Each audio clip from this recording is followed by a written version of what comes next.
Well mga kapupong, si Donald Trump ay muling sinabi ang kanyang pagkadismaya sa direksyon ng negosasyon, lalo na sa mga mungkahi mula sa panig ng Iran. Bagamat may ilang pagtatangka na paglapitin ang dalawang panig, nananatiling mabagal ang progreso. Ang Strait of Hormuz ay critical dahil dito dumadaan ang malaking bahagi ng global supply ng oil, kaya anumang abala ay agad nararamdaman sa pandaigdigang merkado. Mga kapupong sa panig ng United Arab Emirates, sinabi ng kanilang mga opisyal na tila nahihirapan ng umusad ang usapan. May pag-aalinlangan sila kung gaano kaseryoso ang bawat panig sa pag-abot ng kasunduan. Samantala, iginiit ng Iran na handa silang makipag-usap, ngunit kailangan din umano ng pagbabago sa approach ng United States. Dahil dito, nananatiling open ang komunikasyon ngunit kulang sa konkretong resulta. Hindi lamang sa gitnang silangan nararamdaman ang epekto ng sitwasyon. Sa Europa, lumalalim ang hindi pagkakaunawaan matapos ipahiwatig ng United States ang plano nitong bawasan ang presensya ng militar sa Germany. Tinatayang aabot sa 5,000 personnel ang maaaring maalis, isang desisyong ikinagulat ng ilang European leader. Well mga kapupong, ang Germany ay matagal ng mahalagang base ng operasyon ng Amerika, kaya ang nasabing plano ay tinitingnan ng mga eksperto bilang malaking pagbabago sa kanilang ugnayan. Para sa United States, bahagi ito ng mas malawak na plano na hikayatin ang mga kalapit na bansa na akuin ang mas malaking responsibilidad sa seguridad. Dagdag pa rito, sinabi ni Trump na maaaring isama ang Italy at Spain sa mga bansang maaapektuhan ng pagbawas ng tropa. Ito ay matapos tumanggi ang dalawang bansa na makiisa sa ilang operasyon na may kaugnayan sa Strait of Hormuz. Dahil dito, lalong naging malinaw ang pagkakaiba ng pananaw sa loob ng alyansa. Anyway, mga kapupong, sa mga oras na sinusubukan ng mga European leader na mapanatili ang balance sa kanilang relasyon sa United States, iginiit nila ang kahalagahan ng malinaw na plano at koordinasyon. Para sa kanila, hindi sapat ang biglaang desisyon, lalo na sa mga sensitibong issue na may kinalaman sa seguridad at trading. Patuloy rin ang pagtaas ng pressure sa Strait of Hormuz. Ang pagbaba ng bilang ng mga barkong dumaraan ay nagdulot ng pagtaas sa presyo ng oil at energy sa pandaigdigang merkado. Dahil dito, apektado ang iba't ibang sektor mula sa transportasyon hanggang sa manufacturing. Nanawagan ang United States sa mga kaalyado nito na tumulong sa pagpapanatili ng seguridad sa nasabing ruta. Ngunit may ilang bansa ang nag-aalangan dahil sa pangamba sa posibleng pagtaas ng tensyon. Ipinapakita nito kung gaano kahirap magdesisyon sa gitna ng ganitong sitwasyon. Well mga kapupong, ang epekto nito ay hindi lamang pangrehiyon kundi pandaigdigan.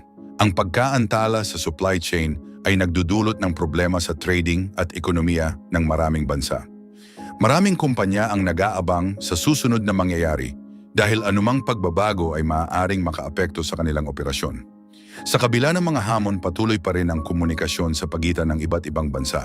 Ang China at iba pang mga bansa sa Asia ay nananawagan ng mapayapang resolusyon.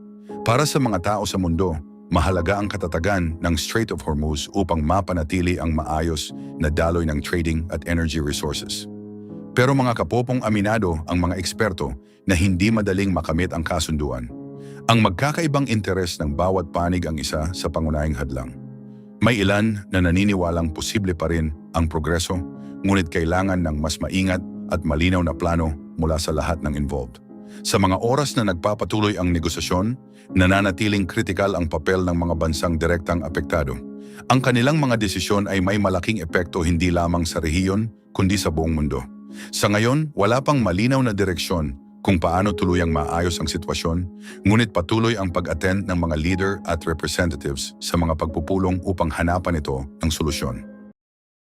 Well, mga kapupong, naging sentro ng usapan ng China dahil sa papel nito sa gitna ng tumitinding tensyon sa gitnang silangan. Para sa maraming eksperto, malinaw ang lalim ng ugnayan ng China at Iran, lalo na sa trading, teknolohiya at energy. Dahil dito, masusing binabantayan ng mga tao sa mundo kung paano makakaapekto ang relasyong ito sa patuloy na sagupaan sa rehiyon. Sa mga oras na lumalawak ang sitwasyon, may mga ulat na nagsasabing patuloy ang pagpasok ng ilang uri ng supply patungo sa Iran. Hindi man ito direktang tinatawag na tulong militar, sinabi ng mga eksperto na ang mga materyales na ito ay maaaring magamit sa pagpapalakas ng kanilang kakayahan sa depensa. Kabilang dito ang navigation systems, radar equipment at satellite-based tools na may iba't ibang gamit. Well, mga kapupong, patuloy namang nananawagan ng China ng pagpigil at pag-uusap. Sinabi ng kanilang mga opisyal na mahalagang mapanatili ang stability upang maiwasan ang mas malaking epekto sa mga sibilyan. Gayunpaman, may sarili rin silang interes, lalo na sa energy at trading. Ang tuloy-tuloy na daloy ng oil mula sa rehiyon ay kritikal sa maraming ekonomiya sa buong mundo. Kasabay nito, sumiklab ang mas malawak na sagupaan na kinasasangkutan ng Iran, Israel at Estados Unidos. Ang mga unang pangyayari noong huling bahagi ng Pebrero ay mabilis na lumaki at nakaapekto sa iba't ibang lungsod. Nagdulot ito ng pangamba sa mga tao sa mundo dahil sa posibleng epekto sa pandaigdigang seguridad. Isa sa mga pangunahing tinutukan mga kapupong ay ang kakayahan ng Iran sa missile systems. Nagsagawa ng air operations ang Israel at Estados Unidos laban sa mga pasilidad na konektado rito. Ayon sa mga eksperto, malaki ang naging epekto nito sa kakayahan ng Iran na mag-produce ng long-range projectiles. Ngunit sa mga oras na sinusuri ang pinsala, lumitaw ang tanong kung gaano kabilis makakabawi ang Iran. Sinabi ng ilang eksperto na ang tulong mula sa ibang bansa, kabilang ang China, ay maaaring magpabilis ng kanilang pagbangon. Ang patuloy na pagdating ng supply ay posibleng makatulong sa muling pagbuo ng kanilang kakayahan. Sa ground level, mga kapupong ramdam ang epekto sa mga komunidad. Ang mga missile at airstrikes ay umabot sa residential areas. Sa ilang pagkakataon, ang mga gusaling kalapit sa target na lugar ay nadamay dahilan upang maraming pamilya ang lumikas. Sa Israel, sunod-sunod ang alerts na nagdulot ng pagkaantala sa ilang serbisyo. Kahit na maraming projectile ang naharang, may ilan pa ring nagdulot ng pinsala. Sa Iran naman, ang mga target ay madalas nasa mga lugar na kalapit sa mga sibilyan, kaya't hindi maiwasang maapektuhan ang mga ito. Anyway, mga kapopong, ipinapakita ng sitwasyon ang kahalagahan ng papel ng mga bansang may impluensya tulad ng China. May mga eksperto na naniniwalang kahit hindi direktang sangkot, ang kanilang mga kilos ay may epekto sa direksyon ng sagupaan. Hindi rin maikakaila ang papel ng modernong teknolohiya. Ang paggamit ng satellite systems at iba pang advanced tools ay nagpapakita kung gaano na konektado ang mga bansa sa usapin ng seguridad.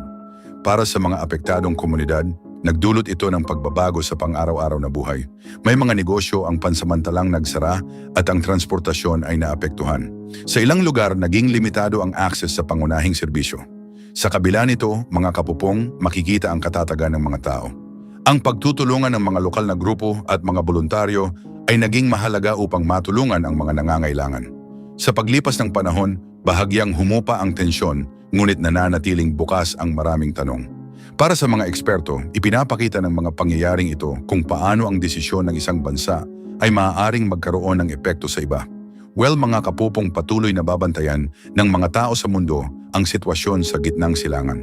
Ang papel ng China ay mananatiling mahalagang bahagi ng usapan sa hinaharap ng rehiyon.